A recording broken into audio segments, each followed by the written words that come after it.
आज आपण करणार आहे वाटाण्याची शेंगाची चटणी। वाटाणे आता आपण भाजून घेऊया। हे बघा, वाटाणे भाजण्यासाठी मी तव्यावर टाकलेले आहे। वाटाणे आता भाजलेले आहे। आता मी ते प्लेट मध्ये काढून घेते। चटणीसाठी 15 मिरच्या घेतलेल्या आहे, ते आता भाजून घेते। वाटाणे मिक्सर मध्ये बारीक करून घ्यायचे।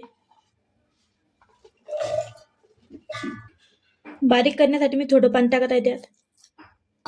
वाटाणे मिक्सर मधून काढून घेतले। वाटाणे जाड जाड ठेवलेले आहे।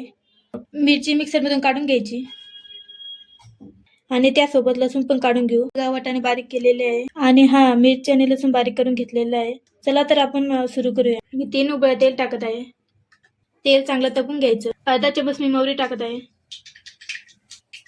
अर्धा चमच मी जिरं टाकत आहे आणि आता मिरची टाकून देऊया।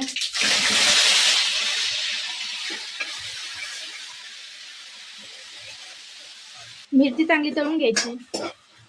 मिरची आता आपली तळलेली आहे। 5 चमच हळद टाकूया। आता चटणी टाकून देऊ। चटणीत थोडंसं पाणी टाकून घेऊ। चवीनुसार मीठ टाकून घ्यायचं। थोडं कोथिंबीर टाकून घेऊ। 15 ते 20 मिनिटं चटणी शिजू द्यायची। तर हे बघा, आपली चटणी तयार झालेली आहे।